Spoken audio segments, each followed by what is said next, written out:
I wanted to update you guys on my Briggs Stratton 35 kilowatt generator because I was having a problem with it, and I had made a video previously because the engine was revving. It was revving high, low, high, low, high, and the engine was going like fast, low, fast, low, fast, low, really frequently. It would like just do that, rev low, high, low, and the engine was shaking and it smelled terrible, and then we were having real problems with it. Eventually it would shut down, and then I called someone, a professional, to try to figure out what it was because I didn't know. And though I had asked him before he came if he had that computer to plug it in, he didn't have it. So he comes by, he looks at it, he goes, "This looks great, everything looks great." And the weird thing was, if I started the generator for any reason, it would run really rough. And then if I shut it off and I restarted it, it would run perfect. It would run great. So the guy would come, and by the time he came, I either would have tested it, or even if I hadn't, sometimes it would run right, and it just didn't work out. So basically, the only thing he did notice, interestingly, is he said, your block heater is not working. It's not hot. So I said, that's interesting. I replaced the block heater, and as crazy as it sounds, if you see in the video, the prior video, it started to work. The engine was working. And I'm like, I don't really understand that. Why? It was only a problem really in the cold in the winter. In the summer it worked right, it worked well. But in the winter on test mode, it would always run really rough. Like I said, if I restarted, it was running well. And when I put in the new block heater about 2 years ago, the problem went away. And I'm like, okay, I don't know. Maybe it's because the oil was too thick, and it was working too hard. It wasn't running right. Look, you can't argue with success. If it's working, it's working. So then what happens is, again, about a week ago, my wife calls me. She says the generator's going out of control. It's revving this. I'm listening to it. It's revving high, low. And then I go outside, and I wasn't there that day, but I came back and I checked the block heater, and the new block heater I'd put in about 2 years ago had died. And I'll show that to you. We'll talk about that later. So I bought a new block heater, and I'll tell you about the one I had was 1,000 watts. I bought one at 1,500 watts. I put that in. I try to start the engine. Let me just think what happened. It would run rough, and then it would shut down, and it would say low frequency, low voltage, low frequency, low voltage. I'd start it up, it would run a little bit, for a couple of seconds, and then it actually wouldn't run almost at all. It would start a couple of seconds and just say low frequency, low voltage. So now I'm like, I don't really get this. I'm gonna have to call someone. I don't really know. So I look on the internet, and I found this booklet about diagnosing the engine. And when I read it, it said, it said really the first thing you should do is, I don't know if you can see it over here, but basically it shows you the back of the control panel, and it says, check the voltage coming off the generator. If the generator voltage coming off is correct, like 240, then what you should do, then it means that if there's a problem with the voltage, it means there's a problem with the wiring. So check the wiring. If the voltage is correct at the back of the board, in other words, it says the frequency is correct, but the generator continues to shut down for low frequency, replace the system control panel board. So I'm thinking to myself, and I said, that it just all made sense to me. That's the problem. You get it? Why did the block heater make the engine work properly? Not because it was warming up the engine or the oil, because it actually was warming up the circuit board. You got it? If there's a weak connection in the circuit board, the error you're going to get is low voltage, low frequency, right? You're not going to get an overvoltage. I don't know. That overvoltage is some other problem. I can't even imagine maybe a problem with your alternator or something. But if you're having low voltage or low frequency, it's probably a connector, I was thinking. And I said, it's got to be a connector in the circuit board. And when I replaced the the block heater, it was heating up the whole space, and the heat was expanding the connections and making it connect properly so it would work. It did sound a little off to my ears in terms of the exhaust. It didn't sound like it was running exactly the way it should, but it had been running. So, okay. So then I said, you know what? And look, I'm not an expert, but if I'm not hiring an expert, you know, I could kind of like throw parts at the generator because I'm not paying for someone to do that. So then I bought a new circuit board, and I didn't take a video of it because it's really a duplicate of the installation video. And maybe someone who can help me because I did have a couple of questions. So I bought a new circuit board, and I replaced the circuit board. And the short version of the story, and I'll show you what it is. The short version of the story is I replaced the circuit board, and I did have a question if anyone knows something about it. Someone's out there. I replaced the circuit board, and it's amazing. It's running perfectly. It's running like better than new. You know, it's not rough at all. It's beautiful. The only thing I have is it does say service engine. I don't think the engine was damaged, but I think that it was running so rough it was causing an engine error, and that is just leftovers. I think the CAN bus or whatever it is will clear that after a couple of times of usage because the engine's running great now. So I think that'll just clear on its own. If I had a CAN bus reader, I could probably clear out the error, but I don't have one, so we'll have to live with it. So I wanted to show you something interesting that I saw, and then we'll go through a couple of things. First of all, here's the old circuit board. You see the circuit board? It's got a place for a fuse. Now this is interesting. This is a USB. You plug in a USB printer cable, and you can update the firmware. Now, I want to update the firmware. I don't know if it matters. It says C4.0. It's set up there. I think that's the version of it. It says over here SWC3. I don't know what that is. Number 319894.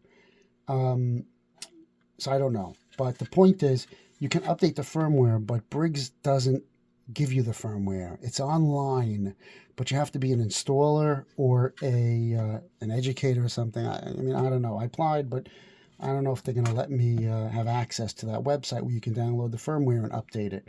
I don't know if it's necessary. It's running great, but I did want to show you a couple of things of what I've learned from this. So I took this out, and I realized immediately that this was the problem. And I'll tell you why. I'm going to show you why.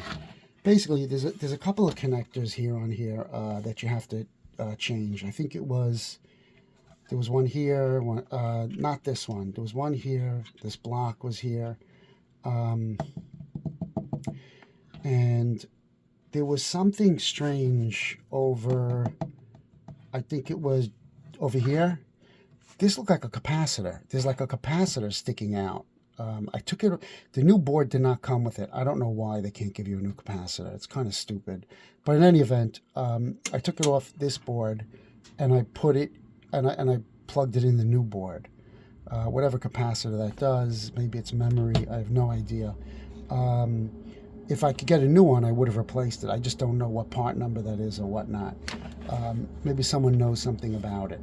Okay, so another thing is, I'm going to show you what the issue was, and I'll try to zoom in so you could see it. Okay, here, over here. So this part's not used. If you look at, I'll give you a good look at the board. So I think this was a connector to something, and this and this. Okay, so the point is over here. If you look over here, this says heater. I don't know what this. Yeah, this was something was plugged in, utility. This is probably the utility power that comes from the utility that powers the board when there's utility power. Now heater, I don't really know what that is. Is that to power a heater? I can't figure out what heater you'd want to power other than It's not the block heater, maybe for the alternator. I have a separate heater for the alternator. I don't know what this is for, why it would be heater, what exactly you're going to heat up. But then again, this is also used for the 20 kilowatt generators. So maybe on the 20 kilowatt generators, this runs the small heater for those generators. They don't need much of much power because they're much smaller heaters. That's actually what it may be. And then, so here's the issue. See over here, generator. This taps into the, it picks up the voltage off the generator, off the alternator. See that? So these two, I presume from the windings, it's 120, 120. This is a 240 volt generator, a two-phase generator. So this is reading the voltage off the generator. Okay, and it's reading the frequency right there. And let me show you something. Look at this. Look what's on the circuit board. Can you guys see that? Right over here. If you look over here, see that brown? What's happened is, I think it's water. I think it's vapor. Has gotten to that section. And that's a crucial section right here, because this is where it reads the generator power. If there's water getting in there, and it's like rust or something, maybe it's inside the board. Kind of looks like it's in board. And you see over here, it's really two boards. Two boards. So the connector is these prongs that go through the board. So if you have corrosion on these, which I presume is reading the voltage from the generator and bringing it down to, it's hard to see, but probably into here. Let's actually take a look. I mean,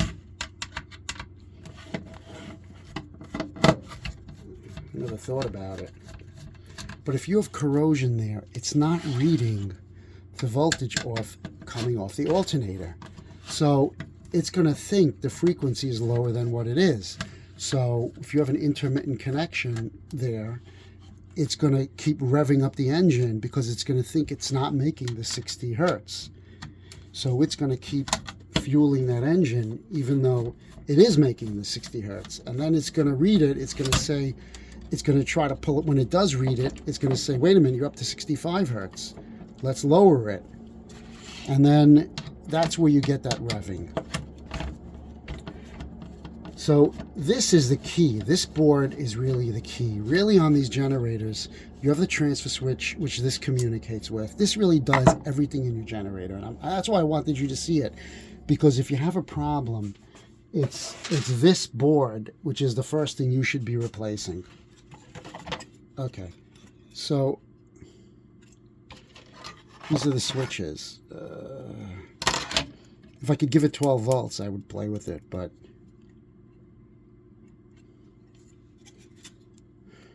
okay. So this is the other side of the circuit board.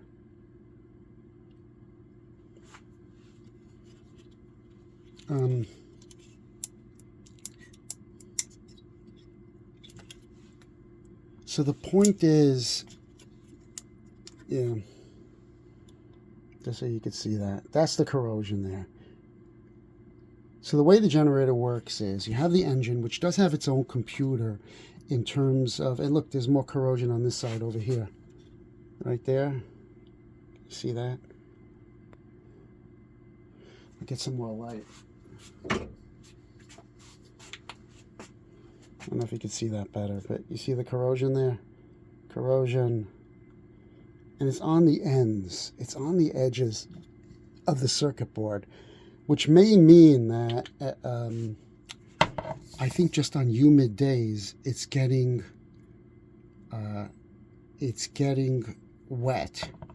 And it's a reason to actually keep the generator warm, even in the summer, to keep that block heater going, because that's going to raise the temperature in the generator, and it's going to keep the humidity off of circuit board. So I'm actually thinking about it. I was thinking of unplugging it for the summer, but maybe it makes sense to keep that going. So basically, you have the engine. The engine keeps track of itself to some extent. It has its own computer, but that computer interfaces with this computer, and this also interfaces with the transfer switch. It really does everything. So it's interfacing with the transfer switch, and it's also connecting to the alternator, and it's adjusting how fast the engine should go. So this is really what's commanding the engine to stay at 1800 RPMs. Okay, so that's really the whole thing. I mean, I'd like to see if I could boot it, but I don't know if I can. Okay, so the only two things I just wanted to add is if anyone knows what that capacitor is that hooks into, I think it was J19, that would be helpful. And if anyone knows how to update the software, that would be helpful. When you install this, you need to go into advanced settings, and I think I put that in when the installation video, because this board is programmed for 20 kilowatts. My generator is 35 kilowatts. You have to go into advanced setting, which I think means you hit the I'll show you briefly, just so you guys know. General setup is you hold these two arrows together to get into general setup, which is just like setting up what time and date of the year it is, when it should when you should have exercise mode, and the advanced setting, which is those two arrows and the X holding it down. That'll get you into advanced mode, where you can change the hertz, the kilowatts, and single phase, three phase. Now, obviously, you don't want to change the phase. It's single phase if that's your generator, and you want to change. You don't want to change the hertz, but the kilowatts, you have to bring it up. It's default 20. I brought it up to 35. It did say C 4.00, which is the programming. I don't know if there's an update for that. So that's really all there is to know about this. This piece was about, I think it was $350. Whatever, it is what it is. At least I didn't have to pay for someone to install it. Okay, so the other thing is, I wanted to show you the block heater. Now the block heater, yeah, this is the one that was there. It's a hot start block heater, and it's, I can really clean it out a little bit, but it's a 240 volt. You see this? And I actually, in my generator, I figured I would just go with these because they're cheaper. I actually put in a 240 volt plug, so I can just plug these in, unplug it, and whatnot. And this is the return, so to speak, comes back down, and it uses, I think, thermosiphon. It heats up the water, and the water naturally rises. There's no pump in here. It's just by heating it, the water is going to go up to the top of the engine, and the cool water comes back in. So it's not working, and either it's the element, which I don't think so, and I believe it's just the thermostat, which is in here. And the thing I would say with this is, if it lasted 4 years, at least 4 years, I would just throw it in the garbage. This one's 2 years old, so I think you can get some more life out of it by actually just changing the thermostat inside. Now, it did come with a manual. I don't have the parts, but it did have a manual, which is, seems like a pretty good company. They're helpful. Okay, so it doesn't really say how to unscrew it, but I think it's this screw. And I believe it works a lot like a hot water urn. There's one of these thermostats that lets power through when it's under a certain voltage, under a certain temperature. So that's how it keeps track of it. And like, if you're good at taking this off, you could probably just do it while it's on the generator and not have to have fluid leaking all over the place, the radiator fluid. I'm not sure that's possible, but so let's see. Take this off. Like I said, I've already replaced it with a 1500 watt one, and this is 1000 watts, which kind of makes it expensive because you're a lot of electricity. Okay, so looking inside, it's this is this. Here's where it is. Here's what the thing is. See this? Can't pop it open so easily. Okay, I get it. So the blue thing's at the bottom. Let's pop that off. If I had a screwdriver, that would help.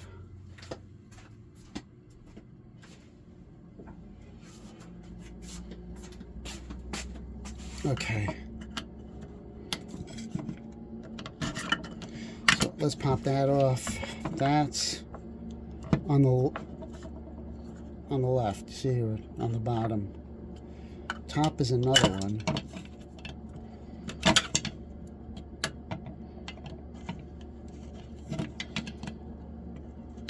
Okay.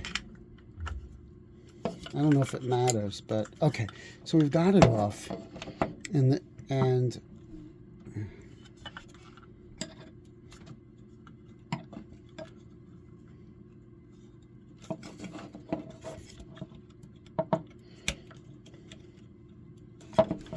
you gotta get this thing out.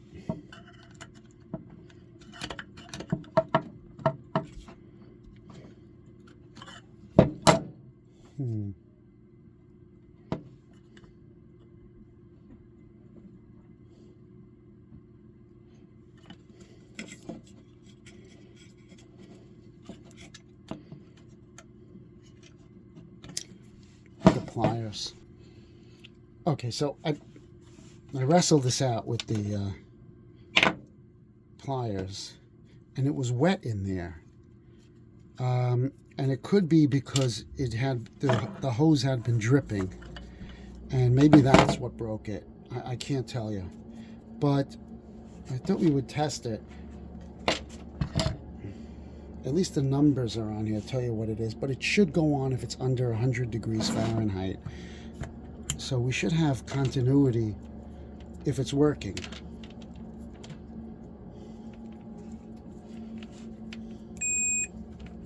So let's just see what happens. I don't know. This shows it is working. If it's working, then if this is working, it means that the reason it's not getting hot is the element is burnt out. That's what I would say. I was going to save it, but it is working.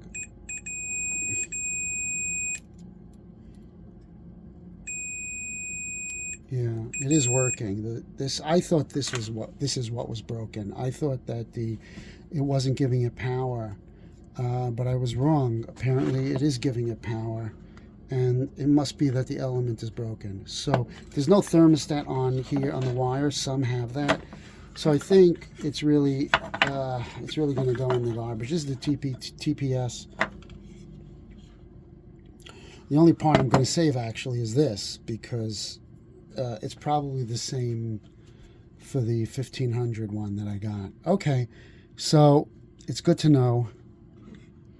I mean, I could plug it in, but I don't see a point. So, any event, that's just the situation. But in any event, the good news is we do have a new block heater. We do have a new computer. It is working great. The cost of it was, I think I spent on this about $140. The block heater was, I'm sorry, yeah, that's for this. The computer was about, I think about $340. So it's probably like close to $500. But you know what? I didn't have to hire anyone. You know, if you don't hire someone, you can make a mistake or two just by, but it's fine because you're not paying someone for that. And look, if you hire someone, they can also make the mistakes. So I'm very happy that it works. For $500 to fix it, that's great.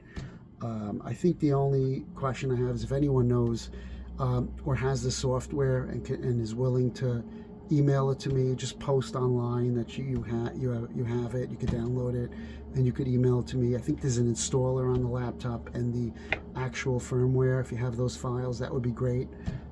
Also, if you know what that plug-in capacitor is, I took it off the old one, off the old computer. If you know how to, if that's important to replace, or I can just use the old one.